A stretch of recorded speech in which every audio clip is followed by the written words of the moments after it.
Selamat sore para remaja-remaja jompo. Gimana? Pinggang sakit? Gerak. Welcome back to Komputama Media Center Podcast ya. Beri tepuk tangannya meriah dulu dong. Oke, luar biasa. Komputama Media Podcast.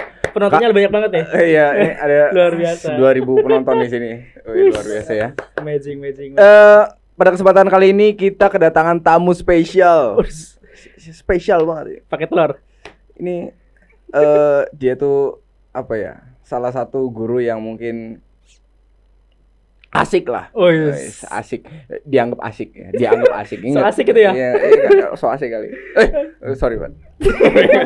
Gimana ya? Mau bercanda guru sendiri gitu. Nanti modenya mode semi formal aja ya. Semi formal. Oke. Siap lah. Siap. Mungkin pertama-tama kita bakal ngomongin tentang Apa nih? yang tadi latar belakangnya Pak Vicky. Latar belakang. Ini Pak Vicky ya, ini kan guru seni Ya, sama betul. guru wirausahaan ya. Iya, betul. Jadi di podcast kali ini kita bakal ngomongin kewirausahaan dan seni dan mungkin latar belakangnya Pak Vicky dulu tuh gimana? Apakah Pak Vicky anak Badung? Aduh. Kita Jadi ketahuan semua nanti dong. ya, kita bongkar sampai ke dalam-dalamnya. Oke. Pertama-tama Pak Vicky ini lulusan apa? Oke.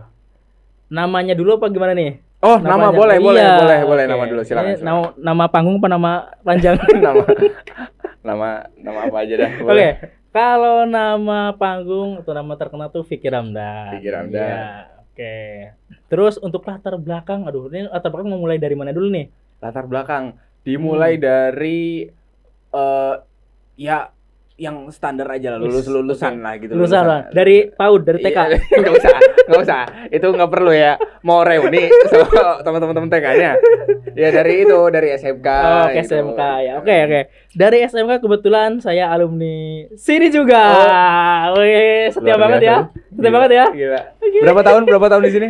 Ya 3 tahun lah. Iya. 3 tahun sebagai siswa. Ya. 3 tahun sebagai guru. Nunggak Loyalitas ya. loyal banget, ngabdi.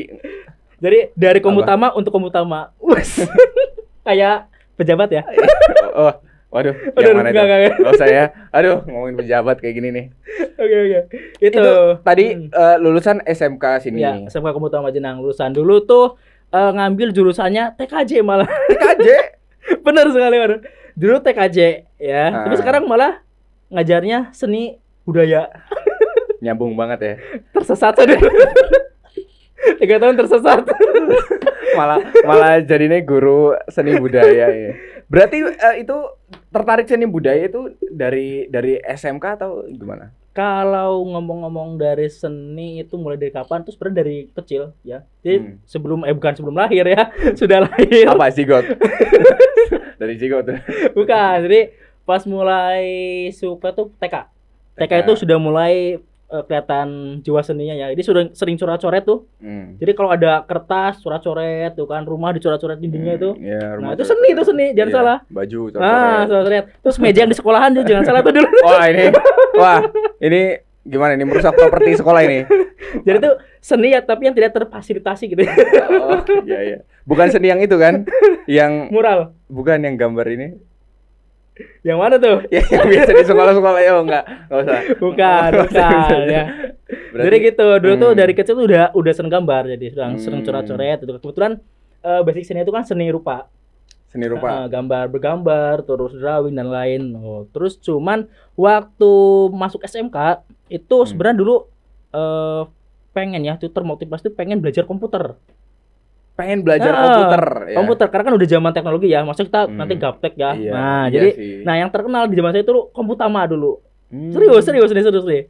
Komputama emang terkenal buat komputer gitu. Iya, jadi namanya juga Komputama, komputer yang utama gitu. Jadi mindsetnya langsung ini komputer berarti Komputama nih. Nah, dulu akhirnya daftar tuh ke Komputama. Cuman jurusannya karena dulu pengen belajar komputer, pengen bisa IT, akhirnya masuknya TKJ. Ternyata ketika masih kelas 1 itu masih enjoy tuh, belajarnya masih cuma hardware, software kan. Udah kelas 2, kelas 3 ternyata sudah hitung-hitungan TK tuh, TK aja nggak ada hitung-hitungannya. Ternyata banyak kan.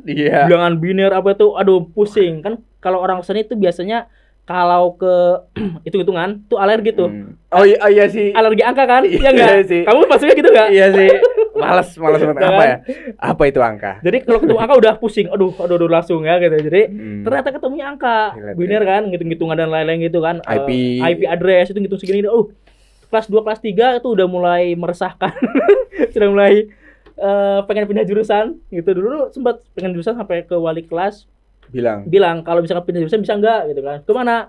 Ke animasi pengennya dulu karena udah tahu tuh gambar. Nah, ternyata gitu akhirnya karena udah terlanjur mau kelas 3 mau lulus akhirnya tetaplah niat diluluskan. Oh berarti bisa pindah? Enggak bisa. Jadi tetap niat lanjutkan aja kayak gitu. Hampir aja saya ini mau animasi nih kalau bisa. Gitu akhirnya ya udahlah. Tapi udah lulus. Nah, dari setelah lulus terus kan mau lanjut tuh. Lanjut ke kuliahan tuh ya. Tahap selanjutnya. Nah, dari situ mulai apa bukannya insaf ya. Sudah menemukan jalannya tuh mau kemana tuh nanti tuh. Passionnya. Jadi karena udah tahu ke situ, terus udah sempat juga di ajak sama teman-teman itu yang pada daftar ke sekolah-sekolah teknologi kayak Amikom ya dan lain. Jadi daftar di sini di Purwokerto di Jogja gitu kan. Cuman kembali gitu karena mau kuliah kan ternyata kayaknya enggak passion loh di TKJ gitu ya. Maksudnya enggak bagian yang basicnya banget itu ya di TKJ. Akhirnya mikir-mikir mau di mana sih kira-kira nanti melanjutkannya kayak gitu kan. Jadi saya tuh waktu udah lulus tuh malah pusing. Bukannya seneng, pusing mikirin nanti mau ngambilnya jurusan apa. Karena kalau saya sendiri tuh senengnya seni tadi itu ya kayak gambar lain ya. Seni terus seneng olahraga juga. Baru tahu malah ini. Olahraga seneng. Saya sampai tuh ketika bukan mandiri, itu dulu ada SNPTN sama SBMPTN. Nah, saya ikutnya SBMPTN. Itu ngambil olahraga PJKR ya, olahraga itu di Unsud. Itu kan baru tuh ceritanya, baru buka. Saya ikut tes, plus ikut tes fisik. Jadi ngeliling lapangan pertama, jangan salah. Loh, serius? Ada tes fisiknya, ngeliling stadion. Langsung gitu? Langsung. Itu dari Jogja setelah tes dari kampus yang ada seninya ya, langsung terbang ke Purwokerto. Itu tes PJKR, olahraga, fisik, push up dan lain-lain. Cuma ya itu karena nilainya jeblok kali. Jadi enggak lolos akhirnya. Enggak masuk kayak itu, gitu. Pas itu push up berapa kali itu? Waduh, lumayan kesel tuh. Sampai ini, cerita lucu gini. Saya ketika mau tes, kan ada tes fisik dulu tuh. Iya. Kesehatan. Karena saya dari Jogja pakai dulu tuh bukan pakai motor, pakai bis ya. Pakai bis terus sampai karena enggak punya kenalan di Purwokerto, saya tuh tidur jadi takmir masjid. Lah, serius. Tidur di daerah Unsud. Mesti ingat ya. Iya. Jadi kayak takmir masjid jadi kayak cuma tidurnya itu di yang takmir masjid itu kan, yang tempat-tempat. Oh iya, yang jadi kecil itu. Nanti kalau sholat sholat bareng gitu kan. Cuma semalam sih. Malam. Nah, kan berat banget ya.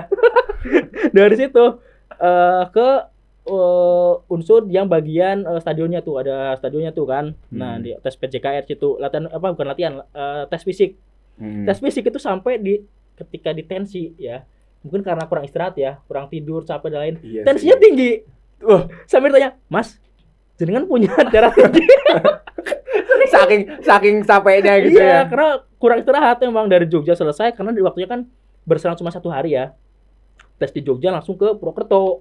Wah, langsung tuh dikiranya punya darah tinggi. Paling itu sampai 150-an saya dulu. 50 berapa lah gitu sampai ditanya, "Mas, ini terus mau ikut ya?" gitu. Saya ditanya kayak gitu. Parah kan?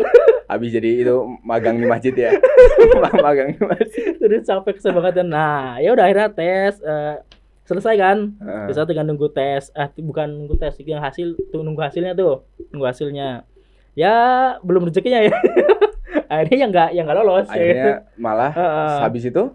Nah, setelah itu baru dapat brosur ketika di Jogja tuh tes. Dapat brosur ada kampus swasta ya, tapi ada seni rupanya. Di Universitas Sarjana Wiyata Taman Siswa. Nah, situ tuh akhirnya nyoba daftar, ya akhirnya alhamdulillah keterima tuh kayak gitu. Jadi ngambilnya seni rupa, akhirnya pendidikan seni rupa. kayak gitu. Tapi yang pendidikan. Jadi beda. Kalau yang murni ada juga di Jogja. Ada juga kayak gitu.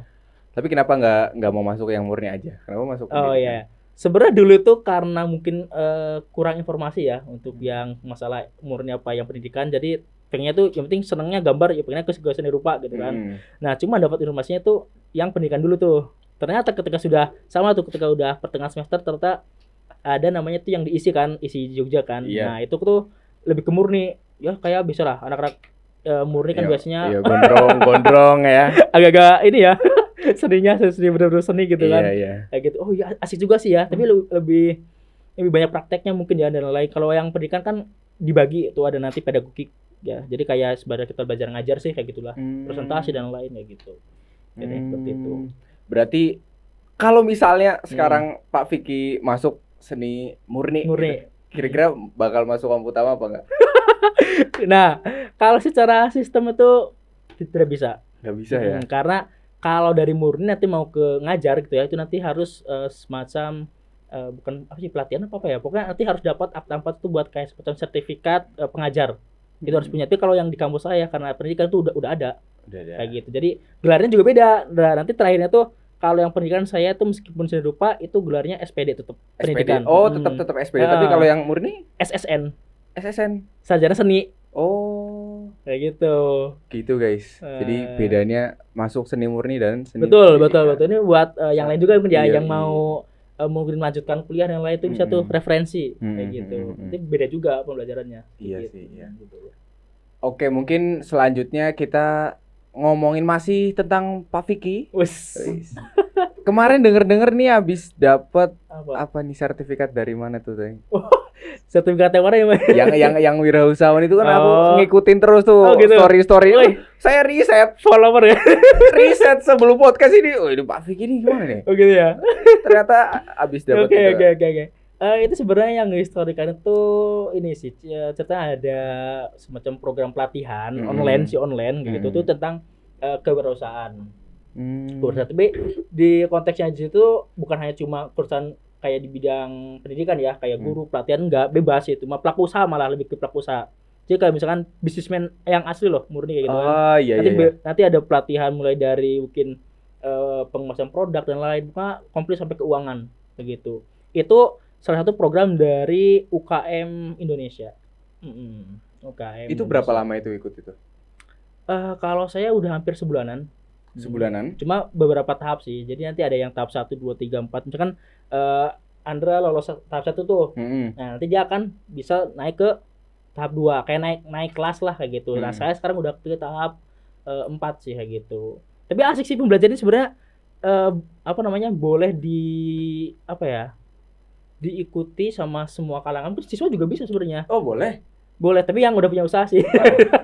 Karena gini, sebelum masuk tuh nanti kita ada semacam tes, kayak pre-test itu kan nanti bikin usaha apa, nanti misalkan di bidang apa dan lain gitu. Nanti suruh ngisi dulu tuh formnya. Nanti kalau misalkan ACC dari sana, nanti kita dimasukkan ke grup sih WhatsApp gitu. Kalau jual risol di koperasi tuh masuk wirausaha? Itu masuk. Masuk ya? Jangan salah nih. Katanya tuh kata dari materi itu jenis UMKM atau UKM itu sebenarnya yang penting tuh mereka punya produk dan bisa dijual. Tuh masuk ke UKM juga. Oh, masuk ya? Enggak harus yang ibaratnya harus punya toko sendiri kayak gitu, enggak. Iya. Jangan salah gitu. Berarti kayak enggak usah punya brand apa-apa gitu, yang penting udah bisa. Apalagi kalau misalnya syukur punya brand sendiri tuh. Punya brand sendiri, nanti punya pasar sendiri tuh malah lebih bagus kayak gitu. Saya juga enggak punya toko saya. Karena online. Oh, online. online kayak gitu. Oke. Berarti itu cerita sedikit tentang kewirausahaan ya. Betul. Ini kita masuk ke bagian konten kreator. Ada apa dengan konten kreator? Ini kan Pak Vicky kan guru ya. Iya betul. Tapi di sisi lain ini banyak konten-konten yang meresahkan. Ya, gitulah ya. Silakan lihat TikToknya sendiri lah. TikTok, YouTube, Instagram itu ya. Iya, keren kok. Apalagi yang salaman itu. Tutorial salaman. Terus yang pejabat itu habis lihat berita-berita itu Itu kok bisa sampai bikin kayak gitu tuh, inspirasinya dari mana itu gitu. Oke. Ya, jadi sebenarnya gini, karena saya itu sebenarnya pegiat sosial, media sosial ya. Karena juga sering bermedia sosial, jadi sering lihat dulu kan, yang lagi viral apa, yang lagi tren apa, jadi lihat tuh. Nah, terus kebetulan kalau yang kemarin tuh kan ada tuh yang viral itu pejabat yang ceritanya mau lewat, terus ada warga yang mau salaman tuh. Cuman karena alasannya sih karena buru-buru dan gak lihat, akhirnya bablas. Padahal rakyatnya udah mau salaman tuh. Itu viral tuh. Viral kan. Akhirnya banyak juga yang bikin parodi tuh. Lucu-lucuan dan lain. Akhirnya saya dapat inspirasi tuh. Akhirnya dapat inspirasi itu Takashi Jiro tuh cara berjabat tangan dengan rakyat. Sebenarnya itu sindiran sih. Jadi sarkasme gitu. Benar. Kayak gitu. Akhirnya dalam video itu saya kasih tutorial ya. Mungkin ada yang lupa pejabat gitu ya. Yang itu. Atau yang lain itu. Kan ada yang viral, dia enggak kan, enggak tahu kan kayak gitu ya. Takutnya ada yang lupa cara berjabat tangan ya. Saya sendiri lupa gimana cara berjabat tangan. Tapi setelah lihat itu saya jadi tahu. Oh gitu. Berarti bermanfaat ya. Iya, alhamdulillah kayak gitu. Bermanfaat sekali. Saya jadi tahu. Ya gitu. Terima kasih. Nah, jadi tak bikin konten tuh dari pokoknya apa yang lagi meresahkan di media sosial, ya udah kita buat lah. Tapi di versinya versi yang sebenarnya bermanfaat juga kan, mengingatkan kan, gitu kan, mengingatkan. Itu cuma karena saya di sekolahan, jadi kemarin tuh backgroundnya ya di kelas sebenarnya saya minta bantuan ke siswa. Waduh, ini termasuk itu bukan apa? Enggak deh. Monopoli. Enggak dong. Karena siswa juga tahu kan, yang ngopak gitu. Jadi ya selagi positif enggak kan mengingatkan kan. Iya, gitu. Betul. Enak sih, seru sih. Emang saya juga pernah beberapa kali kan lihat itu kayak emang konten-kontennya seru. Tapi jangan lupa nih follow. Apa nama itunya? Fikri Ramdan. Instagram, TikTok Fikri Ramdan. Sama YouTube juga Fikri Ramdan. Semua YouTube. Oh iya. Ada TikTok, YouTube. Jadi sebenarnya banyak sih kalau awalnya tuh semacam tutorial paling gambar kan, karena saya orang seni rupa, jadi biasanya tutorial gambar, terus bikin karya ya, misalkan lagi di daerah mana, ada bangunan bagus tuh di skate tuh langsung. Terus ke sini karena sering lihat aja juga di sosial media tuh kayak sekarang mungkin ya karena lagi berbau politik dan lain ya. Jadi ikut alurnya ke situ. Iya. Karena publik mulai berani, kenapa tidak? Bener. Ya, gitu juga sih. Tapi keren. Itu bikin konten kayak gitu emang buat nyari uang tambahan kah atau buat sekedar hobi aja gitu? Sebenarnya lebih ke hobi sih, sama ibaratnya ada ide aja sih. Ada ide. Masalah uang dan lain tuh saya nggak terlalu fokus situ. Cuma kalau misalkan nanti berkembang, terus nanti ibaratnya banyak follower dan lain, ya bonus sih menurut saya gitu. Bonus sih. Alhamdulillah gitu. Yang penting mah kita udah berkarya kan, bagian dari karya kan, kreativitas kan. Iya dong. Demokrasi loh. Demokrasi kan, berpendapat bisa kan. Iya sih. Kalau ada ya alhamdulillah. Kalau nggak ada ya emang udah enjoy ya, berarti enjoy aja ikutinnya. Selanjutnya mungkin apa lagi ya pertanyaannya ya? Udah berapa menit nih? 20? Udah lama nih. Kan ngobrol sama masih sejam nih kan. Ternyata udah lama ya. Saya kira baru bentar loh. Aduh. Okay. Sebenarnya ada banyak sih. Ya contoh, kita bakal pengen tanyain dari saya itu pas lagi zaman kuliah kan. Anak seni kan biasanya kuliahnya kan brutal. ya bahasa kasarnya seperti itu. Bahasa halusnya kan tidak. Aduh. Gak deh. Bahaya nanti bahaya. Enggak. Sebenarnya itu kalau anak seni sebenarnya asik. Cuman emang dari segi fashion emang mungkin kelihatannya saya orang-orang brutal, orang-orang inilah ya. Mencolok gitu ya. Kayak gitu, gondrong, ya kan, tatoan. Celana sobek-sobek kayak gitu kan. Habis itu fashion sih menurut saya, itu fashion. Bapak tatoan? Hah? Enggak. Panu. Panuan. Enggak lah. Yang kalau ya bersih apa ya? Bersih. Ya kayak aparat itu ya. Loh. Kok situ jadinya? Bukan saya. Enggak. Bersih. Cuman kalau dikatakan ngikuti kayak gondrong lain tuh pernah waktu kuliah. Zaman kuliah kan bebas ya. Kita ke sekolah ke kampus itu kan bebas, nggak harus pakai seragam kan. Nah, itu bebas. Gondrong juga saya pernah, cuma gondrongnya karena saya rambutnya agak keriting, itu jadi nggak gondrong. Terus jadi apa? Kayak brokoli tuh. Brokoli sedih ngembang ribo gitu. Serius. Ada fotonya mungkin di Facebook apa di Instagram kayak enggak. Facebook dulu masih zaman Facebook saya tuh pas awal-awal semester itu. Ada. Lu jangan ditonton juga. Ini fotonya ada di sini ya. Enggak usah ya. Jadi gitu masih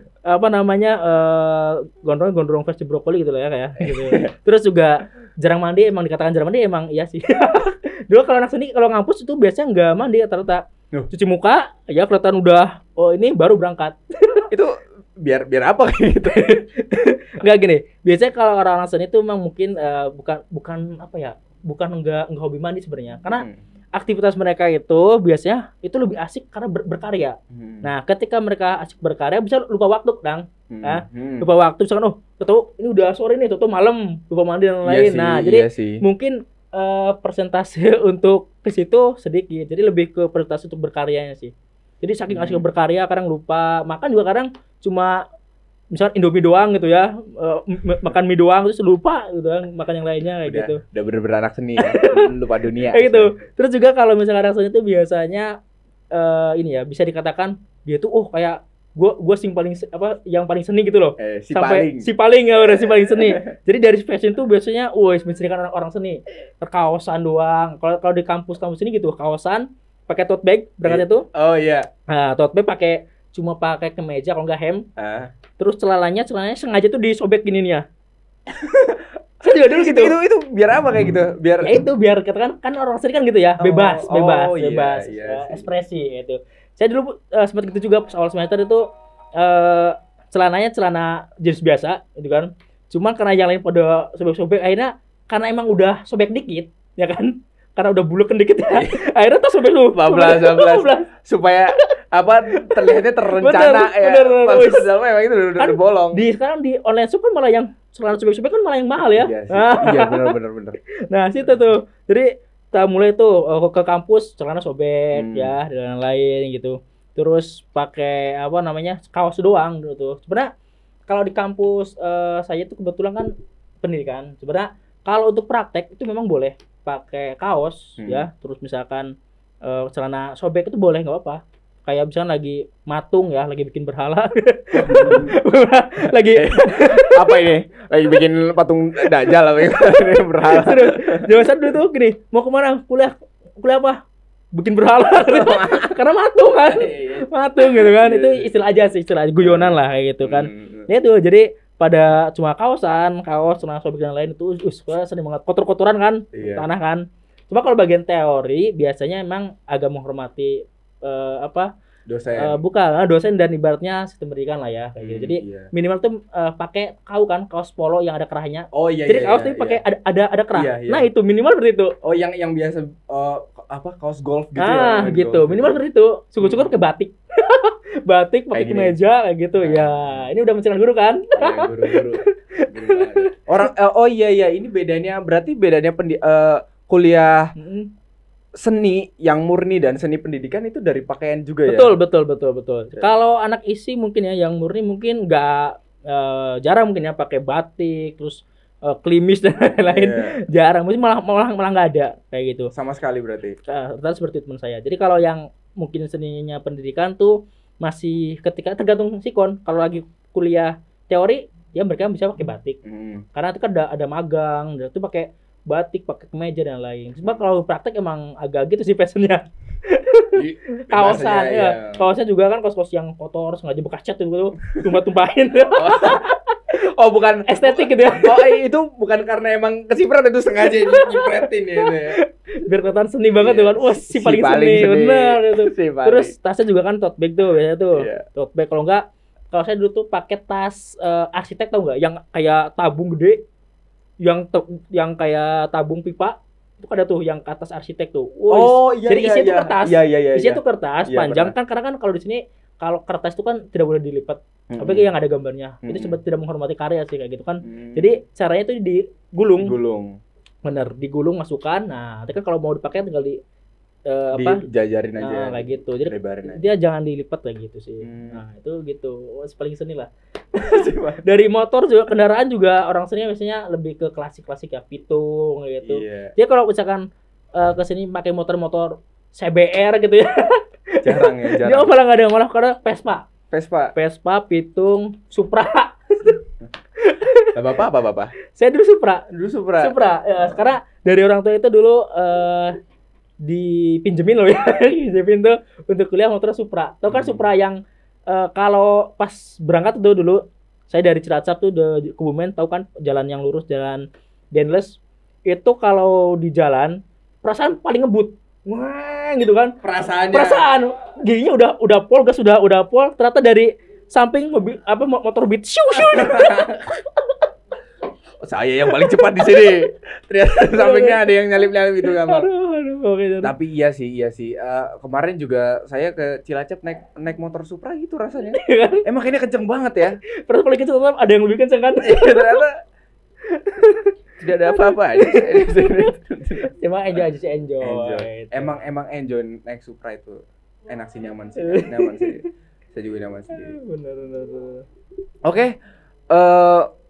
Gimana ini udah berapa menit, Bro? 30 menit ya?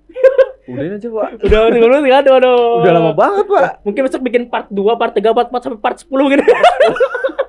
Sebenarnya ada banyak banget yang mau ditanyain ya, mulai dari percintaan. Apa mau sekarang aja ditanyain percintaannya ya? Sebenarnya asik. Mungkin anak-anak muda nih, maksudnya nanti ngambil nilai positifnya. Gitu. Iya. Mungkin buat ini buat para penonton mungkin ya, yang masih para pelajar, ada nggak tips supaya milih jurusan itu bener tuh gimana? Oke, wah ini sebenarnya nggak usah dijelasin sekarang. Nonton di YouTube saya. Oh gitu. Ada di YouTube. Oh gitu. Udah nggak apa-apa, saya nanti di subrek ya. Iya, subscribe nih. Nanti ada nih di deskripsi mungkin nanti tambahin. Benar. Jadi kalau ini dari pengalaman saya, pertama kalau milih jurusan, itu silakan cari yang sesuai dengan passion. Pertama, yang kalian suka tuh apa? Jangan sampai kalian tuh milih jurusan dari teman kalian atau dari paksaan orang tua. Misalkan ada kan, saya senang misalkan animasi, ya. Orang tua pengen TKJ, dipaksa terus tuh. Nanti kalau enggak apa-apa, diancam kayak itu kan, ibaratnya enggak disupport lah. Itu sebenarnya jangan begitu. Harus yang kalian suka itu apa? Itu harus. Karena kan gini, kalau misalkan nanti kalian menjalani apa yang tidak kalian suka, itu kan akan berat nanti kelanjutannya, ya enggak? Iya sih. Kayak misalkan kamu suka sama orang tuh dipaksa, bisa nggak? Iya sih. Nah, seperti itulah analoginya seperti itu. Terus juga tipsnya lagi kedua itu, saya tuh dulu ada trik, bukan trik sih. Tips dulu tuh ketika saya bingung, karena saya kan senang beberapa ibaratnya beberapa hal ya. Misalkan kayak seni, olahraga, itu senang. Nah, di antara dua itu saya minta bantuan teman dekat saya, kan ada teman yang dekat tuh yang ibaratnya yang udah sobat solid ya, banget lah. Itu saya minta saran. Jadi coba, karena kan gini, ada istilah tuh yang tahu kalian itu selain kamu sendiri tuh ada orang terdekat ya kan. Kadang lebih mengerti ya orang lainnya. Nah, saya minta bantuan orang tua, terus mungkin tetangga yang dekat, terus teman juga. Itu minta kayak semacam survei atau polling lah gitu ya. Saya ada 2 bidang nih, seni sama olahraga. Kira-kira yang menurut kalian saya tuh jagonya di mana sih? Nah, saya polling tuh nanya si A ini. Akhirnya ketika dikumpulkan, ternyata lebih dominan ke seni. Nah, akhirnya saya pilihnya seni. Jadi lebih tekadnya ke situ. Jadi saya selain tadi milih passionnya apa, terus survei. Ibaratnya polling ke orang terdekat lah. Survei. Nah, itu harus juga tuh. Terus ketiga itu kalau saya dulu tuh lebih ke sisi religius. Jadi pendekatan ya. Religius ya. Jadi gimana itu? Kita minta petunjuk lah ke yang cipta itu kan. Misalkan sholat malam dan lain kayak itu kan. Jalur langit itu ya. Kira mau jurusan apa nih yang kan nanti bisa kan ada ini ya, ada hidayah gitu ya. Tiba-tiba lagi di jalan set, ingatnya muncul tulisan TKJ. Sama gitu kan. Oke. Set gitu ini. Wah, ini aja kan gitu. Ya awannya bentuk TKJ gitu tiba-tiba gitu kan. Imajinasi gitu. Iya, tiba-tiba. Loh, oh iya. Kayak gitu. Nah, terus gitu akhirnya Jadi lebih meyakinkan aja sih. Ketika saya pikirkan dari orang lain itu punya seni, itu saya juga pengennya ke sini, akhirnya lebih diyakinkan lagi mungkin sang pencipta gitu ya. Oh ini gini aja nih gitu. Karena kalau misalkan salah jurusan nanti susah juga. Kayak teman saya tuh kalau kuliah ada tuh ya jurusannya PGSD. Ya, jadi nanti mau jadi guru SD tuh. Tapi hobinya malah seni musik, main gitar dan lain. Loh, serius ada juga yang kuliahnya itu teknik informatika. Ya, tapi senangnya itu malah desain. Nah, terus sekarang mereka masing malah ngikutinnya passion masing-masing. Iya, akhirnya. Jadi mungkin juga ada yang udah selesai sesuai dengan sesuai dengan jurusannya. Tapi kan dikatakan agak susah, maksudnya nggak sesuai hati, terus ibaratnya mungkin nanti kuliahnya lama ya. Iya kayak gitu sih. Terus juga seperti itu. Jadi kan enak itu sesuai dengan passion kita aja kayak gitu. Berarti tadi pertama itu ikutin passion kalian, betul, ya guys, betul, ya. Harus ikutin passion, betul, yang kedua voting ke orang-orang terdekat. Triknya voting, dan yang ketiga minta ke Allah Subhanahu wa taala. Masya Allah. Silakan doa penutup. Enggak usah ya. Enggak usah kelamaan ya. Oke guys, karena ini udah setengah jam lebih, kita udah ngobrol bincang-bincang banyak banget tadi sama Pak Vicky ya. Luar biasa. Thank you Pak Vicky udah mau datang ke sini ya. Sama-sama. Saya merasa terima kasih juga. Merasa senang sekali. Saya juga senang. Mau datang ke sini ya, luar biasa ini Pak Vicky. Iya, nanti di belakang aja ya bayarannya. Waduh. Gimana ini Pak Cira? Gimana nih? Saya aja nih belum dibayar ya. Pakai 2M ya? 2M? Makasih Mas.